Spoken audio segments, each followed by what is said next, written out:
Tell me some things. What did you learn on day one when we landed in the airport? When I landed, Yeah. I learned that security takes a while, but that the security people are nicer than I expected. It felt like part of that security interview it wasn't just me explaining myself to him, he was explaining himself to me.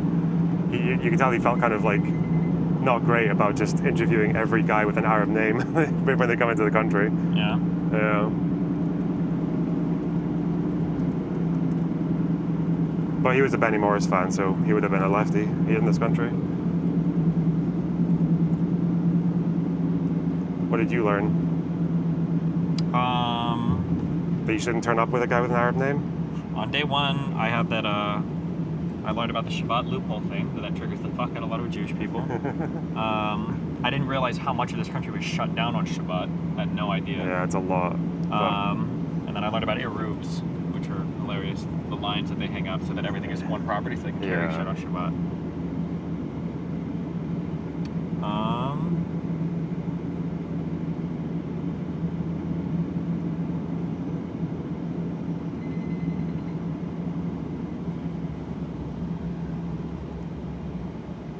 Day two. This one we went with Corey to the West Bank. What did you learn? We learned the very pronounced differences between settlers and settler soldiers and non-settler soldiers, right? Yeah. Like the difference between the fucking right-wing Zionism and regular old. Yeah. Yeah. Fucking hillbilly shithead. I didn't know that, I knew things were close together. I didn't know it was that close together though. I didn't feel it. I agree with that. The fact that on top of the hill there's a settlement, then at the bottom there's a Palestinian village, then up another hill there's another settlement. Yeah, fuck. Yeah, I have that. Positions of settlements with Jews and Palestinians. Okay. Any other thoughts or feelings on that day? Kfar Qasim. That's when I learned about the Arab Israelis and how their whole thing, why they're so scared of going on camera or what their regular problems are. They call the Fourier thing whatever. But they don't talk about the occupation. They don't talk about Gaza. They were talking about how they felt that they were treated suspiciously by Israelis, and especially more so after October 7th, and how their big problem was they feel like they just really want Israeli Jews to understand that they are not a threat. They feel like they have to constantly prove that. Yeah.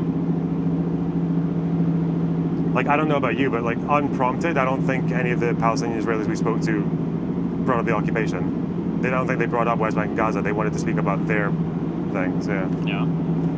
Day 3, our Mordecai day. Yeah.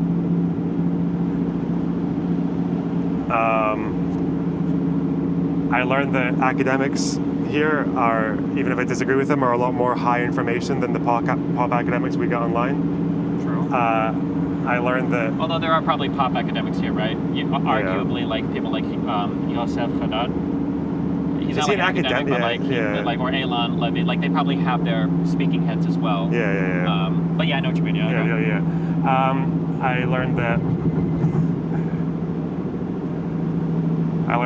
Kadar is incredibly racist. Okay. I had a hunch, but I didn't know he was that racist.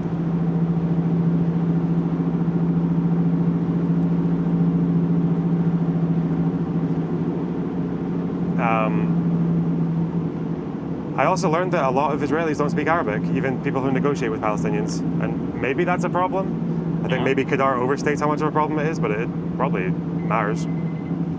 Okay.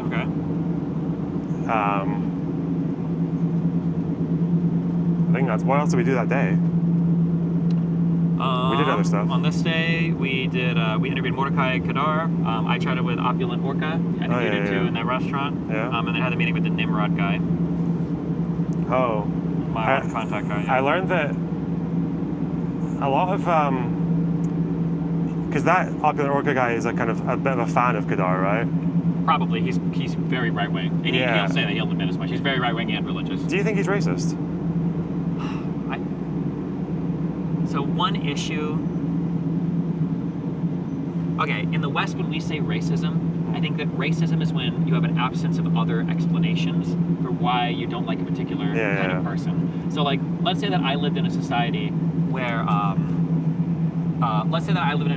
every single Asian person was like a militant. Yeah. And then I'm in my country, and I'm like, I don't want any Asians here at all, right? Now that statement sounds racist, but I don't really think it is racist. I don't think that you're discriminating someone on the basis of like race. There's another thing that you're appealing to, that you're not even really generalizing. It's like almost, or if you are generalizing, you're taking it from like 90% to 100%, not from like 10% to like 100%, you know, and not like in lieu of anything else.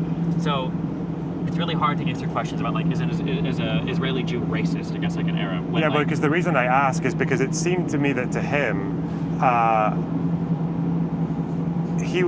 think he was the kind of, like Orca was the kind of guy who, if everything else was equal, but the violence stopped, I think he would change his opinion completely.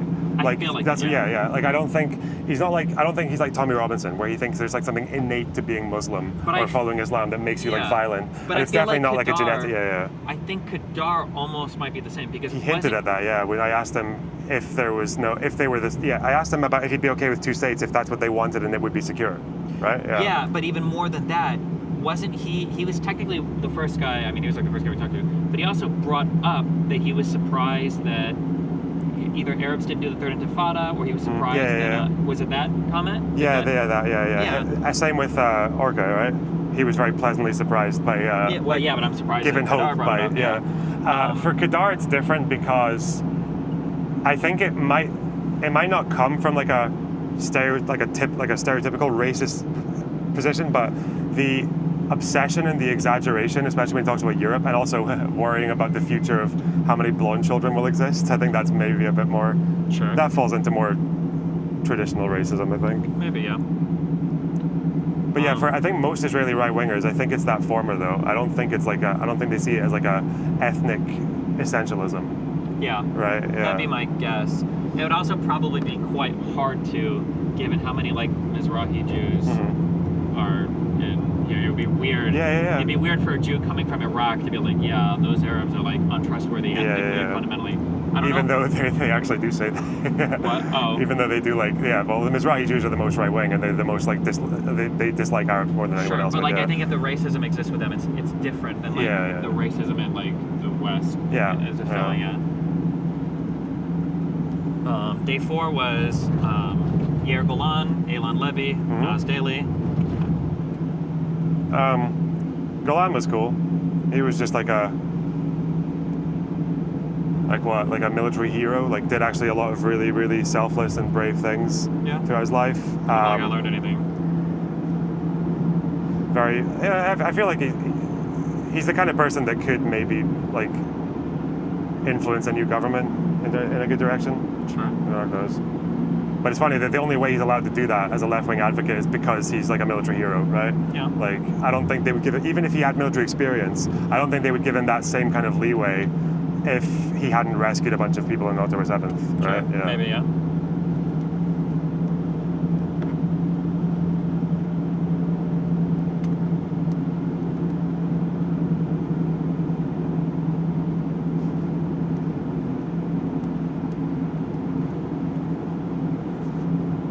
You learned from chatting with Elan or Nas Daly? I learned that I need to get better at public speaking from Elan Levy. Okay. Yeah. Also, I learned it from not just Elan but other people as well. I feel like there's a type of Israeli that because the conflict is ongoing and because they still feel vulnerable, they really don't like ceding ground on anything. Yeah. Yeah. I learned that from watching a lot of people in general, right? Yeah.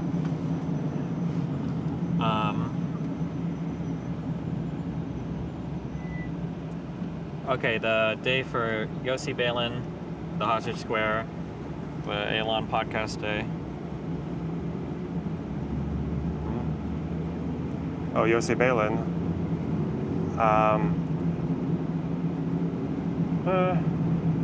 What we learned on the day before with Nas Daly, right? First of all, I knew about intertwined Arab and Israeli communities in in the north, but I didn't know it was like. It felt like it's really close. Like the idea that they're all like gathering around and having like these like, and apparently that's fairly normal over there. Some people were telling me That they're gathering around and having what? because when I heard about Arab-Israeli intertwined communities in the north, I just thought they kind of like didn't mind each other, but they still had like you still had your Arab areas and your Israeli areas. But there's actually a lot more like interaction than I thought there was. Like people building connections and like family friendships and things like that. Mm-hmm. Yeah. Like they're very integrated up there compared to where we've been like in the last couple of days. Green Line. Fuck, you know what would have been an interesting question for Seb's family. I guess I can just DM him. Yeah? You know where I went, second where I wanted to go? Oh shit. Sorry, hold on 1 second.